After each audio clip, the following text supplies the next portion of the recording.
ನಿರ್ಜನದಲ್ಲಿ ಕಟ್ಟಡ ಯಾಕೆ? ರೈತರ ಸಂಘ ಕಿಡಿಕಾರಿಕೆ, ಭಾರೀ ಹೋರಾಟದ ಎಚ್ಚರಿಕೆ. ನಮಸ್ಕಾರ, ನಾನು ಮಾಧವಿ ಲಾಖೆ. ಎಂಟಿವಿ ವೀಕ್ಷಕರಿಗೆ ಸ್ವಾಗತ. ಪ್ರಜಾಸೌಧ ನಿರ್ಮಾಣ ಸ್ಥಳ ಆಯ್ಕೆ ವಿಚಾರ ಇದೀಗ ದೊಡ್ಡ ವಿವಾದಕ್ಕೆ ತಿರುಗಿದ್ದು, ತಾಲೂಕಿನ ಮೈಲೇಶ್ವರ ಗ್ರಾಮದ ಸಮೀಪ ನಿಗದಿಪಡಿಸಿರುವ ಸ್ಥಳದ ವಿರುದ್ಧ ಜನರ ಆಕ್ರೋಶ ಸ್ಫೋಟಗೊಂಡಿದೆ. ಪ್ರಜಾಸೌಧವನ್ನು ತಾಳಿಕೊಟ್ಟಿ ಪಟ್ಟಣದಲ್ಲಿಯೇ ನಿರ್ಮಿಸಬೇಕೆಂದು ಆಗ್ರಹಿಸಿ ನಡೆಯುತ್ತಿರುವ ಅನಿರ್ದಿಷ್ಟವಾದಿ ಧರಣಿ ಸತ್ಯಾಗ್ರಹವು 31ನೇ ದಿನಕ್ಕೂ ಮುಂದುವರೆದಿದ್ದು, ಧರಣಿಯಲ್ಲಿ ರವಿವನಹಳ್ಳಿ, ಹಣಮಂತಯ್ಯ ಗೌಡ ಬಿರಾದಾರ್, ಭಾಷಾ ಸಾಬ್ ಮನಗುಳಿ, ಶರಣಬಸು ಪಟ್ಟಣ ಶೆಟ್ಟಿ, ಶಿವರೆಡ್ಡಿ ಕರ್ವೀಲ್, ಗೌಡಪ್ಪ ಚೌಧರಿ, ಎನ್.ಡಿ. ಪಾಟೀಲ್, ವಿಜಯಕುಮಾರ್ ಉಕ್ಲಿ, ಮಲ್ಲಿಕಾರ್ಜುನ್ ಉಕ್ಲಿ, ವಿನೋದ್ ಬಿರಾದಾರ್, ಗೌಡಪ್ಪ ಗೌಡಾಸ್ಕಿ, ಶಂಕರಯ್ಯ ಹಿರೇಮಠ್, ಮಹದೇವಪ್ಪ ಚಟ್ನಳ್ಳಿ, ಶಿವಪ್ಪ ಹೂಗಾರ್, ಸಂಗಮೇಶ್ ಹುಣಸಗಿ ಸೇರಿದಂತೆ ಅನೇಕರು ಭಾಗವಹಿಸಿದ್ದರು.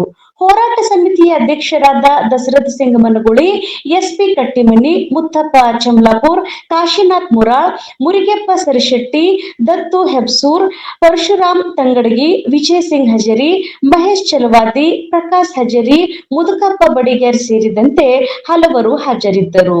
ವರದಿ ಎಂಟಿವಿ ನ್ಯೂಸ್ ಕನ್ನಡ. ನಮ್ಮ ನಡೆ ನ್ಯಾಯದ ಕಡೆ. ನಿರಂತರ ಸುದ್ದಿ ಮತ್ತು ಜಾಹೀರಾತುಗಳಿಗಾಗಿ ಎಂಟಿವಿ ಕನ್ನಡ ನ್ಯೂಸ್ ಅನ್ನ ಸಬ್ಸ್ಕ್ರೈಬ್ ಮಾಡಿ.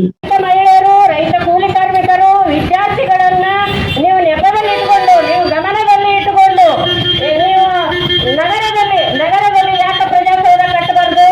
ಆ ನಿರ್ಜನ ಪ್ರದೇಶದೊಳಗೆ ನೀವು ಕೆಲಸ ಏನೈತೆ ಅಲ್ಲಿ? ನಿಮ್ಗೆ ಯಾರು ನಾವು ರೈತ ಕಾರ್ಮಿಕರು, ಕೂಲಿ ಕಾರ್ಮಿಕರು, ಮಕ್ಕಳು, ಪಾಲಕರು, ವಿದ್ಯಾರ್ಥಿಗಳು, ತಂದೆ ತಾಯಿಗಳು ಎಲ್ಲರೂ ನಿಮಗೆ ಓಟ್ ಹಾಕಿ ಆರಿಸಿದ್ದೀವಿ. ನೀವು ಇಲ್ಲೇ ನಮ್ಮ ನಗರದಲ್ಲಿ ನಮ್ಮೆಲ್ಲರಿಗೂ ಸಮೀಪವಾಗುವಂತ ಒಂದು ಪ್ರಜಾಸೌಧ ನೀವು ಕಟ್ತೀರಂತ ನಮ್ಗೆ ಭರವಸೆ ಐತಿ.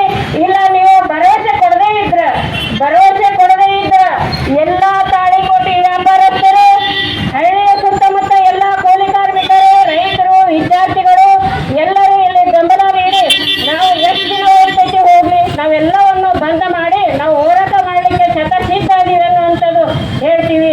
ಯಾಕಂದ್ರೆ ನಿರ್ಜನ ಪ್ರದೇಶದಲ್ಲಿ ನೀವು ಪ್ರಜಾಸೌಧ ಕಟ್ಟುವುದು ಯೋಗ್ಯ ಅಲ್ಲ. ಯಾಕಂದ್ರೆ ಮಹಿಳೆಯರು ಏನಾದ್ರೂ ಒಂದು ಅತ್ಯಾಚಾರ ಆಯಿತು ಅಂತಂದ್ರೆ ಎಲ್ಲೋ ಮಾಡಿರ್ತಾರೆ, ನಾವು ಎಲ್ಲೋ ಕೂತು ಹೋರಾಟ ಮಾಡ್ತೀವಿ. ಯಾಕಂದ್ರೆ ನಮ್ಮ ತಾಲೂಕಿನ ಮಹಿಳೆಯರು, ನಮ್ಮ ತಾಲೂಕಿನ ಗ್ರಾಮದ ಮಹಿಳೆಯರು, ವಿದ್ಯಾರ್ಥಿಗಳು ಎಲ್ಲರಲ್ಲಿ ಕಾರ್ ಇರಲ್ಲ, ಸೈಕಲ್ ಇರಲ್ಲ, ಬೈಕ್ ಇರಲ್ಲ, ಟೂ ವೀಲರ್ ಅಂತೂ ಮೊದಲೇ ಇರಲ್ಲ. ನಾವು ಯಾಕೋ ಹೊಲದಲ್ಲಿ ಬಿಟ್ಟು ಬಂದು ಒಂದು ಏನಾದ್ರೂ ತಹಸೀಲ್ದಾರ್ ತೆಗಿಬೇಕಂದ್ರೆ ಸಣ್ಣಾರಿ ಬರ್ತಿರ್ತೇವೆ. ಇವತ್ತು ಹಳ್ಳಿ ಒಳಗೆ ಏನಾಗ್ಯದಂದ್ರೆ ಒಬ್ಬ ತಲಾಟೆ ಸಿಗಲ್ಲ ನಮಗ. ಒಬ್ಬ ತಲಾಟೆ ಹುಡುಕಿಡ್ಬೇಕಾದ್ರೆ ಒಂದು ವಾರ ಬೇಕು, ಮಕ್ಕಳ ಇನ್ಕಮ್ ಕಾಸ್ಟಿ ಸಹಿಬೇಕು, ಲೋಕಲ್ ಯಾವ್ದಾದ್ರು ಒಂದು ಸಹಿಬೇಕಂದ್ರೆ ತಲಾಟೆ ಸಿಗಲ್ಲ. ನಿರ್ಜನ ಪ್ರದೇಶದೊಳಗೆ ತಹಸೀಲ್ದಾರ್ ಸಹಿಗೆ ಹೋಗ್ಬೇಕಂದ್ರೆ ನಾವು ನಡಬರ್ಕ ಸಾಯ್ತೀವೋ ಬಿಡ್ತೀವೋ ಗೊತ್ತಿಲ್ಲ. ಇದು ಯಾಕೆ ಇಬ್ರು ಶಾಸಕರು ನೀವು ಬಹಳ ತಿಳುವಳಿಕೆಯಿಂದ, ನಾನು ರೈತ ಮಹಿಳೆಯಾಗಿ ಹೇಳ್ತಾ ಇದ್ದೀನಿ, ಬಹಳ ತಿಳುವಳಿಕೆಯಿಂದ ಗಮನದಲ್ಲಿ ಇಟ್ಟುಕೊಂಡು ಪ್ರಜಾಸೌಧ ನೀವು ನಗರದಲ್ಲಿ ಮಾಡ್ತೀರಿ ಅಂತ ನಮಗೆ ನಂಬಿಕೆ ಐತಿ. ಯಾಕಂದ್ರೆ ಮಕ್ಕಳಿಗೋಸ್ಕರ, ನಾವು ಮತದಾರರಿಗೋಸ್ಕರ ಆದ್ರೂ ನೀವು ಪ್ರಜಾಸೌಧ ನಗರದಲ್ಲಿ ಮಾಡಬೇಕು. ಇವತ್ತು ನಿರ್ಜನ ಪ್ರದೇಶದೊಳಗೆ ನಾವು 1.5 ಕಿಲೋಮೀಟರ್ ಹೋಗೋದನ್ನಾಗಲ್ಲ, 3.5-4 ಕಿಲೋಮೀಟರ್ ಹೋಗಿ ಬರ್ತೇನೆ. ನಮ್ಮ ಗತಿ ಎಲ್ಲಿ ಬರ್ತೈತೋ ಗೊತ್ತಿಲ್ಲ. ಯಾಕಂದ್ರೆ ನಮ್ಮಲ್ಲಿ ಕುಡುಕು ಸಮಾಜ ಜಾಸ್ತಿ ಆಗೈತಿ. ಮನಿ ಹೊಲ ಅಲ್ಲಿ ಅರುಂಟಿಗೆ ಇಟ್ಟು ದಾರು ಮಾರಾಕತ್ತಾರ. ಯಾರು ಅವ್ರನ್ನ ಹಿಡಲಾಗ್ಯಾರ. ನಾವು ಅವ್ರನ್ನ ಕುಡುಕರನ್ನ ನಂಬಬೇಕು, ಸರ್ಕಾರ ನಂಬಬೇಕು, ತಾಲೂಕು ಆಡಳಿತ ನಂಬಬೇಕು, ಏನು ಶಾಸಕರನ್ನ ನಂಬಬೇಕು, ಅದು ಯಾವುದು ನಮಗೆ ಗೊತ್ತಾಗಲಾಗೈತಿ.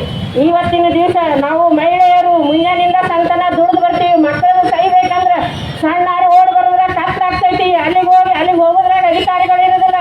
ತಾಲೂಕಾ ಪಂಚಾಯತಿ ಒಳಗೆ, ಗ್ರಾಮ ಪಂಚಾಯತಿ ಒಳಗೆ PDO ಸಿಗಲ್ಲ ನಮ್ಗೆ. ಗ್ರಾಮ ಪಂಚಾಯತಿ ತಾಲೂಕಾ ಪಂಚಾಯತಿಗೆ ಹೋಗಿ ಹೆಂಗೆ ಸಹಿ ಮಾಡಿಸ್ಬೋದಾಗ್ತೈತಿ. ಇದು ಎಲ್ಲರೂ ಗಮನದಲ್ಲಿ ಇಟ್ಟುಕೊಂಡು ಎಲ್ಲರೂ ನಗರದವರು ಪ್ರತಿ ಮನೆ ನೀವು ಬಂದು ಇಲ್ಲಿ ಕೂಡ್ಬೇಕು. ದಿನ ಗೊತ್ತಿಲ್ಲ. ಯಾಕಂದ್ರೆ ನಿಮ್ಮ ಮಕ್ಕಳಿಗಾಗಿ, ನಮ್ಮ ಮಕ್ಕಳಿಗಾದ್ರೆ ನಿಮ್ಮ ಮಕ್ಕಳಿಗಾದಾಗ ಇದು ತಿಳ್ಕೊರಿ. ನೀವು ಎಲ್ಲರೂ ಬಂದು ಪ್ರಜಾಸೌಧ ಈ ತಾಳಿಕೋಟಿ ನಗರದಲ್ಲಿ ಆಗಬೇಕು ಅಂತೇಳಿ ಇದೊಂದು ವ್ಯವಸ್ಥೆ ಆಗಬೇಕು. ಇದೊಂದು ವ್ಯವಸ್ಥೆ ಸರ್ಕಾರ ಕಲ್ಪಿಸಿಕೊಡ್ಬೇಕು. ತಾಲೂಕಾ ದಂಡಾಧಿಕಾರಿಗಳು ಅತಿಶಯ ತಿಳುವಳಿಕೆಯಿಂದ ನೀವು ಅದನ್ನ ಜಾಗ ರದ್ದುಪಡಿಸಿ ನಗರದಲ್ಲಿ ಮಾಡುವಂತ ವ್ಯವಸ್ಥೆ ಮಾಡಬೇಕು. ಯಾಕಂದ್ರೆ ಇದು ಕಳಕಳಿಯಿಂದ ಮನವಿ. ಇದು ಮನವಿ ಅಲ್ಲ, ನಮ್ಮ ನಿಮ್ಮೆಲ್ಲರ ಆರೈಕೆ, ನಮ್ಮ ನಿಮ್ಮೆಲ್ಲರ ಶಕ್ತಿ ಇದು. ಈ ಶಕ್ತಿಗೆ ಜನ ಎಲ್ಲರೂ ಆಕ್ರೋಶಗೊಳ್ತಾರೆ. ನಾಳೆ ಸಣ್ಣ ಮಕ್ಕಳು ಸಣ್ಣ ದಾರಿ ಹಿಡ್ಕೊಂಡು ನಡ್ಕೊಂಡು ಹೋಗುವಾಗ ಏನಾರ ಆದ್ರೆ ನಮ್ಮ ಕಾರ್ ಇರಲ್ಲ, ನಮ್ಮ ಮಕ್ಕಳು ಪ್ರಜಾಸೌಧ ಮುಟ್ಟಿ ಹೊಳೆ ಬರ್ತಾರೋ ಇಲ್ಲ ಗೊತ್ತಿಲ್ಲ ಅಂತ ನಿರ್ಜನ ಪ್ರದೇಶದೊಳಗ ನೀರು ಸಿಗಲ್ಲ. ಯಾವ ಉದ್ದೇಶಕ್ಕೆ ಮಾಡ್ಯಾರೋ ಗೊತ್ತಿಲ್ಲ. ಅಲ್ಲೇನು ರಿಯಲ್ ಎಸ್ಟೇಟ್ ಬಿಸ್ನೆಸ್ ಮಾಡ್ಬೇಕಂತೇಳಿ ಏನು ಪ್ರಜಾಸೌಧ ಮಾಡ್ಯಾರೋ ಗೊತ್ತಿಲ್ಲ. ಆ ರಿಯಲ್ ಎಸ್ಟೇಟ್ದವ್ರ ಸಲಹೆ ಬ್ಯಾಡ್ರಿ, ನಮ್ಮ ಸಲಹೆ ಮಾಡ್ರಿ. ನಾವು ಓಟ್ ಹಾಕಿ ನಿಮ್ಗೆ ಓಟ್ ಹಾಕಿ ಆರಿಸ್ತಂದೀವಿ. ನಿಮಗೆ CM ಮಾಡೀವಿ, ಮಿನಿಸ್ಟರ್